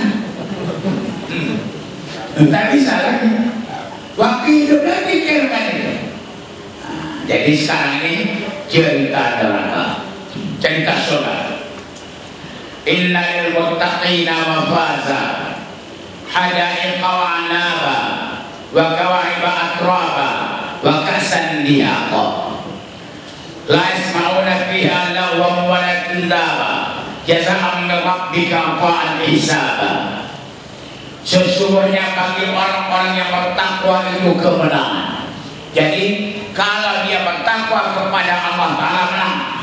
Orang bertakwa pasti menang. Takwa ini sudah selalu kita bicarakan, yaitu menjunjung segala perintah Allah zahir batin, meninggalkan semua larangan Allah zahir batin. Menjunjung perintah Allah zahir batin, salat, puasa, zakat, haji, ini yang zahir. Kalau yang batin, taubat, ridha, syukur, ikhlas, ini termasuk yang batin. Menjadi perintah larangan zahir, mencuri, berjudi, mabuk, zina, narkoba, larangan zahir. Larangan batin yang mana? Hasad, riya, ujub, sum'ah, larangan batin. Taat zahir batin, tinggalkan maksud zahir batin. Jadilah orang bertakwa. Kalau sudah bertakwa pasti menang. Insya Allah nanti semua kita yang hadir ini termasuk orang-orang yang menang. Bukan tanggung ini. Hujan tak peduli petir, tak peduli kumpul dia. Hebat semangatnya. Tadi saya lihat datang sedikit, mungkin sedikit datang ini karena hujan. Banyak doa, banyak lagi. Hebat pengajian ini. Pengajian berkat ini. Ada jualan setiap malam minggu, pre-jualan. Kenapa? Mengaji dia. Ini hebatnya. Alhamdulillah, mudah-mudahan panjang umur pengajian ini. Jadi itu tadi cerita surga. Nah kemudian Allah Ta'ala menceritakan bagi orang-orang yang bahagia dan apa yang dijadikan Allah terhadap mereka dari karamah dan nikmat yang berkekalan di dalam surga itu. Kembali Allah Ta'ala menyatakan Inna lil muttaqina mafaza, dan beberapa ayat berikutnya sesungguhnya orang-orang bertakwa kepada Tuhan mereka dengan memperbuat apa yang diperintahnya, menjauhi semua yang dilarangnya, dia akan selamat dari neraka, dia akan mendapat kebahagiaan. Beristimta dan basakin, dia akan bersenang-senang dengan kebun-kebun, kebun-kebun buah-buahan, pohon-pohonan, kemudian juga anggur yang lezat rasanya. Dalam surga itu ada juga anggur, tapi kalau dimakan lezat rasanya tak sama dengan anggur dunia. Dan di dalam surga itu umpamanya kita makan anggur, nanti makan lagi, nanti makan lagi. Setiap kali kita makan berubah rasanya. Makan ini lain rasanya, makan lagi lain rasanya, makan lagi lain rasanya, bertukar rasanya, sehingga tidak pernah bosan memakannya. Dan jadi di dunia ini tak ada itu, di dunia ini bosan itu. Pada sekali makan bosan, ini tak ada. Hari ini kita makan rambutan, lain rasanya. Besok makan rambutan, lain rasanya. Dan yang masuk surga itu tidak bisa terlepas dari kita. Justru itu di akhirat nanti tidak ada malam. Malam tidak ada ya, siang selama-lamanya.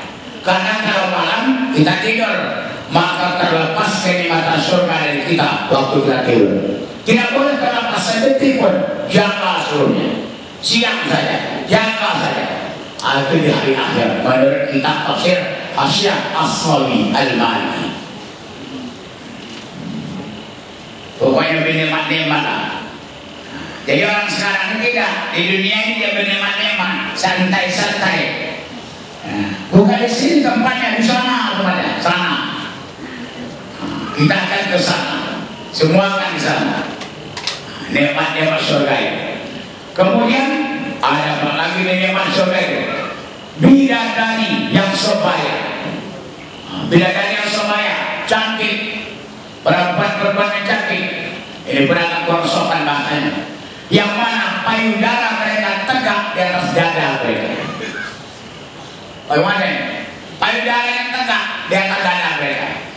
Tidak pecah, tidak kendor. Kalau kendor apa? Ya, kendor cinta dunia ini. Ini payudara yang bagus, bidadari lagi. Begitu juga gelas minuman penuh. Gelas minuman itu penuh berisi siapa? Berisi khamar. Dalam surga khamar bisa diminum. Tapi kalau diminum khamar itu tidak mabuk. Itu bedanya yang khamar si Bang Limon. Beda. Diminum mabuk. Itu beda ada istilah. Kalau ada uang tidur di pare, kalau ada uang tidur di rumah. Kalau ada uang mabuk, segala ini minum. Jadi mabuk itu boleh. Minuman itu boleh nanti di akhir, namanya khamar juga. Tapi diminum tak mabuk, tidak mabuk. Orang-orang yang suka mabuk itu, narkoba itu, beda kita dengan hewan akal, betul? Diminumnya minum narkoba, hilangkan. Jadi kalau begitu seorang yang berkata, ya Allah, aku tak mau jadi manusia. Aku jadi binatang sajalah. Itu kita dulu hilangkan. Karena dia tak mau jadi manusia, dia mau jadi binatang. Sekarang berapa banyak minum mabuk? Jadi ada orang bertanya kepada saya, minum mabuk itu haram Ustaz. Kalau mengizinkan pabriknya gimana? Itu kan haramnya. Mengizinkan menandatangani pabrik itu, pabrik pendidikan lebih besar lagi dosanya. Entah mati apa dipukulkan malaikat di tangan orang itu. Tadi peminumnya dilaknat Allah. Dulu di satu orang minum dilaknat Allah. Semua terlibat dalam mabuk itu haram semuanya. Itu makanya jangan dekati minuman setan itu. Kalau sekarang jadi kebanggaan, senang dia mabuk. Padahal itu dilarang oleh Allah dan Rasulnya. Nah kemudian di dalam surga itu la yasma'una fiha lagwa wa la kadzaba. Mereka tidak mendengar dalam surga itu perkataan yang sia-sia dan tidak berdusta. Berbeda dengan di dunia. Kalau di dunia kita mendengar perkataan yang sia-sia, kadang-kadang penceramah pun mengucapkan yang sia-sia. melawak, lucu kedengaran. Ya, jadi apa gunanya? Tak ada dusta, tak ada sia-sia dalam surga. Dunia ini ada banyak sekarang kayak siaran televisi lawak saja. Udah saya katakan tuh, jangan ditonton, haram ditonton. Mereka itu orang-orang yang dilaknat Allah, apalagi dia berpakaian seperti perempuan. Kalau kita tonton, percikan laknat itu masuk rumah kita. Tak bisa kita mematikan siaran itu Jakarta, remote ada di tangan kita. Kan ada remote itu. Pernah matikan TV. Kalau kita tukar bedanya. Nah, ini bangga apalagi sudah berdunia. Si Sule saya berdunia. Saya harap saya yang mukanya. Benci kali saya melihat. Dan kawan-kawan lah, bukan dia saja semuanya itu. Jangan dilihat. Kemudian tidak ada dusta. Di dunia ini banyak dusta, banyak bohong. Kalau di zaman Rasulullah kita bercerita 4-5 orang, lalu ada bohong, tercium bau busuk. Kalau ada bau busuk tercium, ada itu berbohong. Jadi kalau orang sekarang tak ada yang bau, tak ada yang busuk. 10 orang kumpul bercerita, lalu ada bohong, tak tahu lagi, karena sudah biasa. Udah biasa mencium yang bau tadi, tak tahu lagi, karena udah biasa. Padahal bohong itu seperti itulah.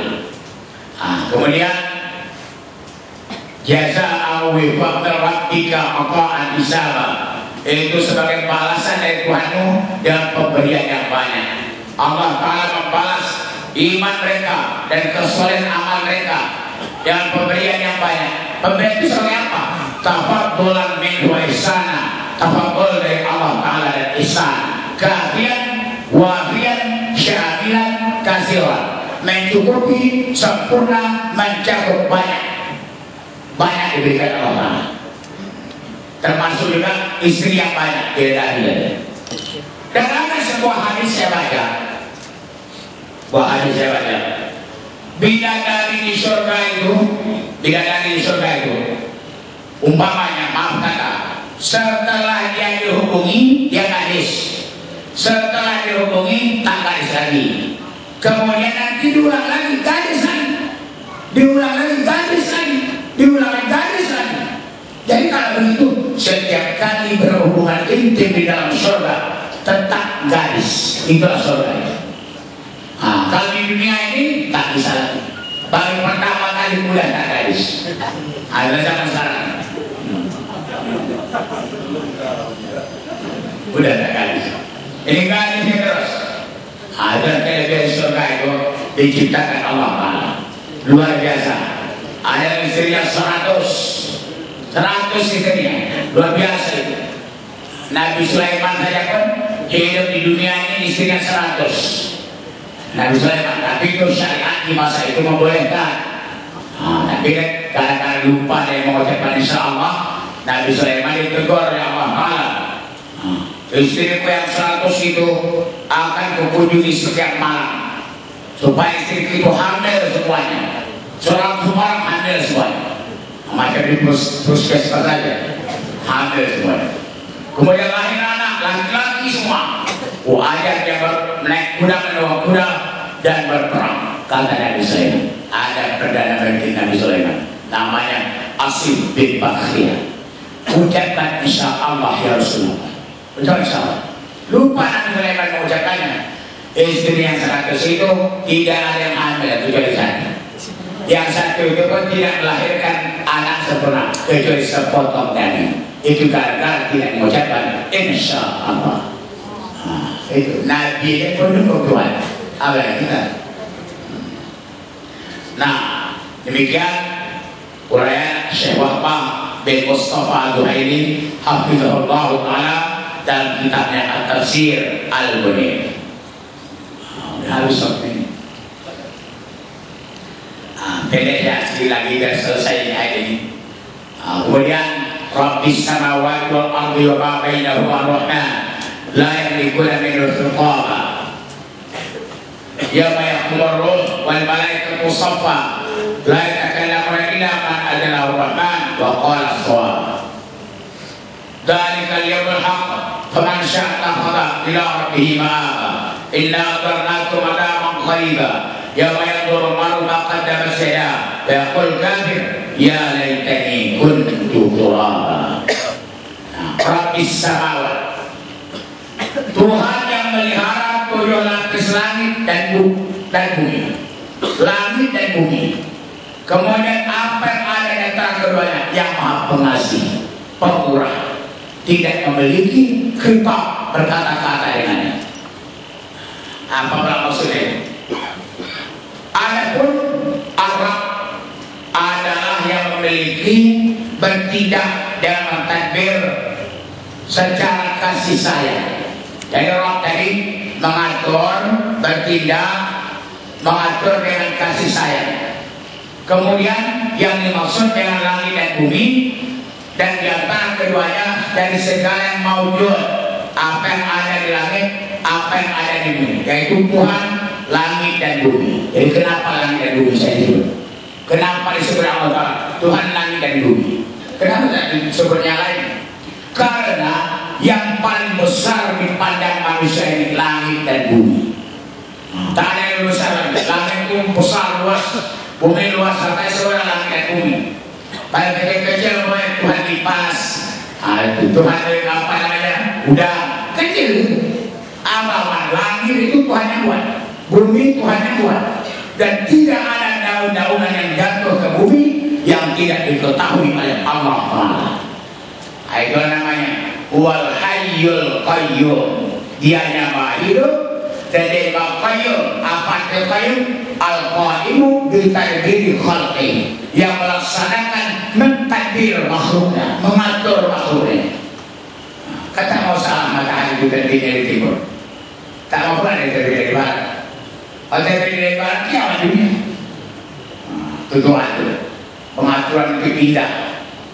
Tak bisa dicontoh orang, luar biasa. Jadi kemudian Ar-Rahman. Nah, Ar-Rahman ini ingat nama Tuhan kita yang paling agung Allah. Kemudian Al-Hayyul Qayyum. Kemudian kalau Allah tidak disebut Tuhan apa? Ar-Rahman. Kalau Allah tidak disebut gantinya Ar-Rahman. Ar-Rahmanu 'alal 'arsy istawa. Itu juga Ar-Rahman. Kemudian dalam ayat ini juga Ar-Rahman. Jadi Allah dan Ar-Rahman adalah dua nama Tuhan yang maksudnya zat wajibul wujud. Allah itu zat, Ar-Rahman itu zat. Karena itu tidak boleh orang dibuat namanya Allah, tidak boleh orang dibuat namanya Rahman. Rahman saya tidak boleh. Tapi kalau Abdul Rahman boleh, Abdul Rahman Wahid bagus, Rahman bagus itu, Abdul Rahman. Jadi yang boleh Rahman saja boleh. Kalau Rahim saja boleh, Rahim saja boleh. Ada orang namanya Rahim, boleh. Jadi dan Allah sebut di dalam ayat ini sifatnya yang mulia, yang tinggi, sebagai menentang kepada orang musyrikin. Orang musyrikin Mekah pada masa itu ada difirmankan Allah Ta'ala, wa idza qila lahum usjudu lirrahman qalu wa mar-rahman. Apabila dikatakan kepada mereka usjudu lirrahman, sujudlah kamu kepada Rahman, kepada Maha Pemurah yang Maha Pengasih. Mereka bertanya, wa mar-rahman? Siapa itu Maha Pengasih? Ditolak mereka nama Ar-Rahman. Kalau kita terima semuanya. Allah kita terima, Ar-Rahman kita terima, Ar-Rahim kita terima, Al-Malik kita terima, dan seterusnya. Itu namanya Al-Asma'ul Husna. Jangan sebenarnya Asma'ul Husna, tak betul itu. Al-Asma'ul Husna, Al-Akhlaqul Karimah. Yang sebut Akhlaqul Karimah, tak ada itu. Al-Akhlaqul Karimah. Begitu menyebutnya. Nah, kemudian udah lewat tengah malam nih.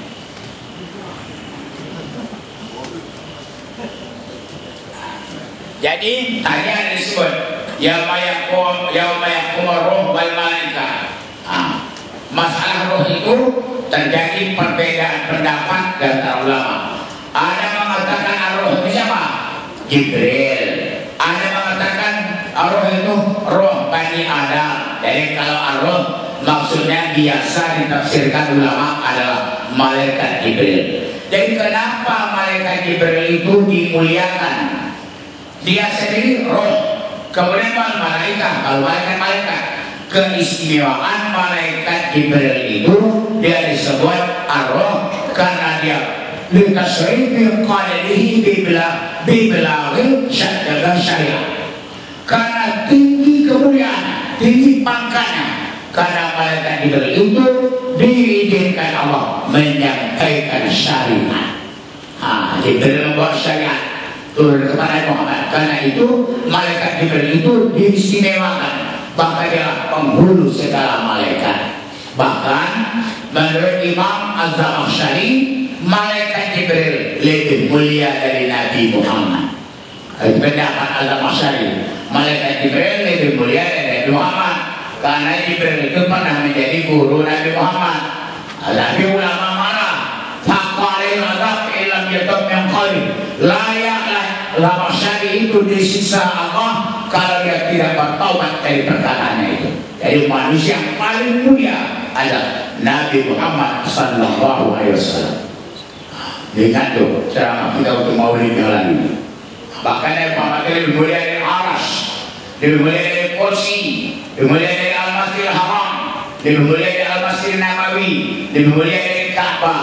Kalau kita berhadas besar masuk dalam masjid haram. Kalau Nabi Muhammad berhadas besar masuk masjid tidak haram. Kenapa? Karena badan Nabi Muhammad itu lebih mulia dari masjid manapun di dunia ini. Tapi pertanyaannya, pernahkah Nabi Muhammad masuk masjid dalam keadaan berhadas besar? Tidak pernah. Hukumnya ada kejadian. Nah, jadi terakhir sekali, terutama nanti orang-orang kafir jadi menyesal. Apa penyesalan orang kafir? La ya laitani kuntu turaba. Wahai sekiranya aku jadi tanah aja. Menyesal jadi manusia, jadi tanah aja. Nah, jadi tanah boleh menyesal lagi karena sudah terlambat. Nah, inilah kesimpulan dari surah An-Naba ini. Yang pertama sekali, orang-orang musyrikin mengingkari hari berbangkit, ingkarinya. Kemudian Allah Ta'ala memberikan ancaman terhadap mereka. Setelah itu Allah menyatakan kekuasaannya, menjadikan bumi, menjadikan langit, semuanya. Bahkan menjadikan itu pun kok sanggup, apalagi menghidupkan manusia sudah mati. Mudah oleh Allah Ta'ala. Kemudian juga cerita tadi neraka, ada ceritakan juga ahli surga. Ada kesimpulannya akhirnya penyesalan orang-orang kafir. Jadi kata mereka di dunia ini agama itu sama, agama besar. Tidak sama, tak sama itu. Mereka akan menyesal dari akhirat, tapi penyesalan tak ada gunanya lagi. Coba sampai sini berakhirlah sudah surah An-Naba ini. Mudah-mudahan kita dapat mengambil pelajaran. Yang paling tidak itu dia mengimani hari berbangkit itu benar. Kesalahan orang musyrikin tidak percaya di hari berbangkit. Tidak percaya? Percaya. Sedangkan dari tidak ada jadi ada. Apalagi sudah pernah ada, mati hidup kembali, lebih mudah untuk Allah. Wallahu a'lam.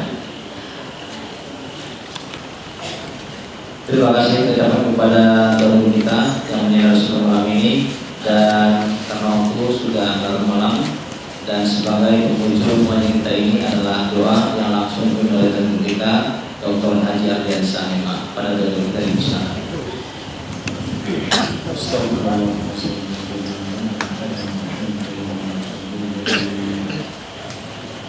Bismillahirrahmanirrahim. Alhamdulillahirabbil alamin. Ya Rabbana lakal hamdu wa lakal syukru kama yanbaghi li jalali wajhika al-karim wa 'azimi sultanik. Allahumma shalli wa sallim wa barik ala sayyidina Muhammadin fil awwalin wal akhirin. Wa shalli wa sallim wa barik ala sayyidina Muhammadin fil mala'il a'la ila yaumil din. Subhanaka Allahumma la nuhsi thana'an 'alayk anta kama athnayta 'ala nafsik. Falakal hamdu qabla ar-ridha wa lakal hamdu ba'da ar-ridha. ولك الحمد حتى ترضى عنا دائما أبدا.